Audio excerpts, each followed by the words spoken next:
Okay, Assalamualaikum dan selamat pagi kepada semua murid. Hari ini kita akan sambung lagi pembelajaran kita. Masih lagi dengan tajuk pertanian bandar. Cuma hari ini kita akan masuk kepada projek taman mini edible kita. Dengan proses yang pertama iaitu membuat lakaran projek. Okay, standard pembelajaran kita 7.1.3 melakar reka bentuk sistem penanaman secara takungan yang dipilih. Standard prestasi TP3 membuat lakaran bermaklumat reka bentuk sistem penanaman secara takungan.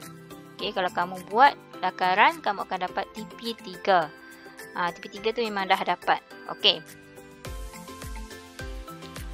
Okay, jadi di sini projek kita, kalau kita lihat kepada standard pembelajaran lah, memang kita akan menggunakan sistem penanaman secara takungan yang kita sudah belajar pada minggu lepas.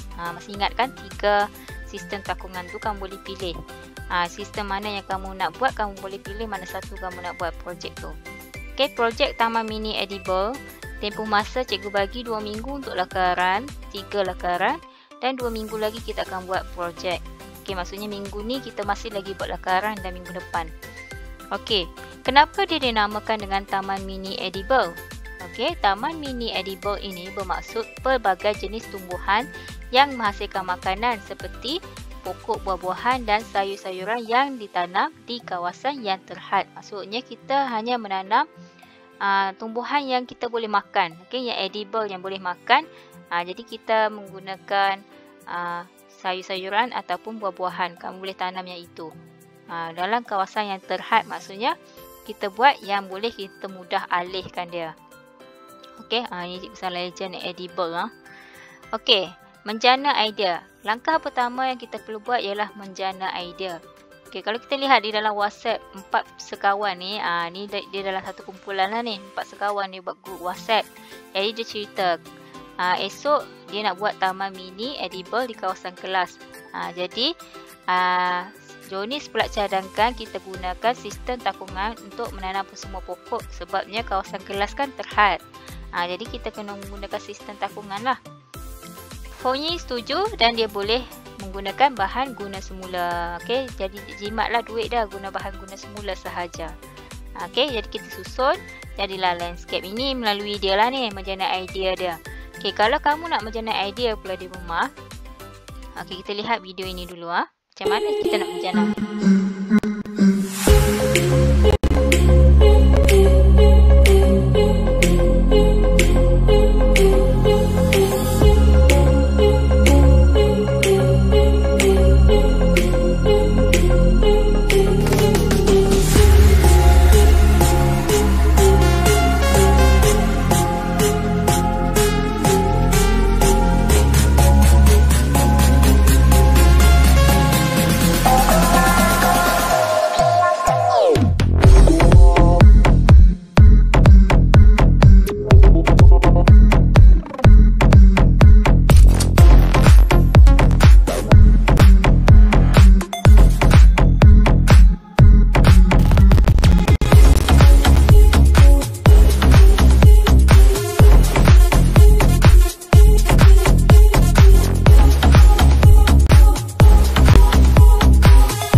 Okey, melalui yang kamu lihat video tadi, itu cikgu menunjukkan proses bagaimana kamu nak menjana idea, bagaimana kamu nak cari idea dengan menggunakan Google ataupun media sosial lah yang sesuai kamu cari, kamu type saja.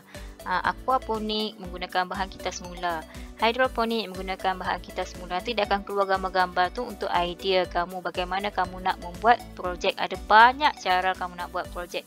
Tidak semestinya kamu menggunakan buku teks sahaja, kamu boleh menggunakan pelbagai bahan yang kamu fikirkan supaya dapat membuat takungan dengan baik. Okey, yang penting projek takungan siap dan cantik. Okey, tak kisah kamu nak buat bagaimana. Okey, tapi ini hanya sekadar lakaran. Kita lihat ya. Langkah yang kedua, okey, kamu perlu membuat lakaran. Melakarkan semua idea yang tercetus untuk membuat sistem takungan.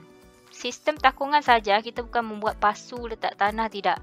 Ini kita nak buat sistem takungan, okey. Dia ada tanah, dia ada menggunakan air juga.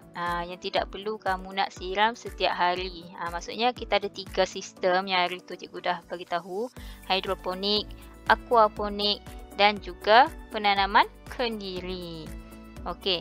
Jadi apabila kamu dah fikirkan bagaimana kamu nak buat, kamu dah nilai dah apa yang perlu kamu buat, kamu suka dengan sistem yang mana. Kalau kamu suka dengan sistem yang ada ikan tu, yang aquaponik tu, kamu perlu ingat kamu perlu menggunakan pump ya untuk kamu salurkan air dia. Kamu kena fikirkan bagaimana kamu nak letak pump tu supaya pokok dapat air dan najis-najis ikan tu pun dapat dipam dengan baik. Kamu kena tahu bagaimana kamu nak buat itu. Itu kalau menggunakan yang ikan lah. Kalau tidak, kamu boleh menggunakan, masih lagi ada 2, hidroponik dan juga kamu boleh menggunakan penanaman kendiri. Siram kendiri seperti yang dalam buku teks kamu tu. Okey? Jadi sekurang-kurangnya 2 lakaran perlu dibuat. Sekurang-kurangnya 2 lakaran. Tak boleh 1 mesti ada 2 ataupun 3 lagi baguslah. Okey, sekurang-kurangnya 2 lakaran perlu dibuat dan lakaran yang dipilih perlu ditambah baik dengan baiklah. Okey. Seterusnya hari ini kita akan membuat 2 atau 3 lakaran. Ini terpulang pada kamu. Kamu nak buat 2 boleh, kamu nak buat 3 lakaran pun boleh. Fikirkan idea yang terlintas dalam fikiran kamu dan lakarkan di dalam kertas A4. Lakar dalam kertas A4 dulu, lepas baru kamu lekatkan dalam buku. Okey. Kalau kamu boleh, kamu tambahlah sedikit dia punya label, dia punya warna bagi nampak menarik.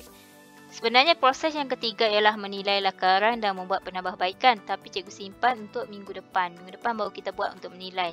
Jadi minggu ni kita hanya buat lakaran sahaja, lakaran apa yang kamu fikirkan idea tu dan kamu lakarkan menjadi satu lakaran yang baik.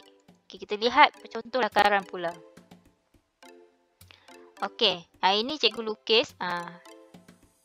Lakar sahaja, tidak perlu menggunakan pembaris ke apa, kamu hanya lukis saja apa yang ada dalam kepala kamu. Contohnya kamu nak ada botol kamu akan potong. Ingat ya, kita menggunakan bahan kita semula. Jangan lupa labelkan apa yang bahan yang kamu guna. Tambah elemen warna dalam lakaran mengikut warna projek anda. Kalau kamu nak warna purple, warnalah warna purple. Jangan pula warna merah ikut cikgu. Itu pulang pada kamu. Kamu nak buat bentuk yang macam mana. Asalkan dapat tanam pokok melalui sistem takungan dengan betul. Kamu nak buat bagaimana, cikgu serahkan kepada kamu. Terpulang bebas. Yang penting kreatif dan menarik dan pokok pun boleh hidup dengan baik. Okey, ini lakaran yang kedua pula. Lakaran yang kedua, cikgu cuba menggunakan sistem penanaman kendiri seperti dalam buku teks tu. Okey, yang bawah tu kita potong letak di bahagian bawah dan tengah kita letak pipe PVC untuk kita tahu dia punya aras air dia tu. Label kan, jangan lupa label. Sama juga ya. Okey, kalau kamu ada idea ketiga, boleh buat lakaran ketiga. Pastikan kamu tahu sistem takungan yang kamu guna. Contohnya kamu dah buat dah 2 lakaran. Kamu pun terfikir, aku ada idea satu lagi ni yang menarik ni. Lukis saja. Lukis saja idea-idea kamu tu dan kamu tunjuk kepada cikgu. 3 lakaran yang kamu buat, ataupun kalau kamu ada 4 pun boleh. Tapi jangan banyak sangat, nanti payah kamu nak pilih yang terbaik nanti. Okey? Jadi kita lihat pula ini ya. Ini cikgu nak beritahu kamu yang kita nak buat pada minggu depan. Tapi tak apa. Ini kita tak perlu tunjukkan lagi lah supaya minggu depan nanti baru kamu dapat buat. Okey, jadi itu saja. Kamu buat lakaran 2 ataupun 3 lakaran yang kamu fikirkan. Kamu boleh tanam pokok, tanam sayur, tanam buah menggunakan sistem takungan. Sama ada hidroponik, aquaponik ataupun penanaman kendiri. 3 itu sahaja. Okey, terima kasih.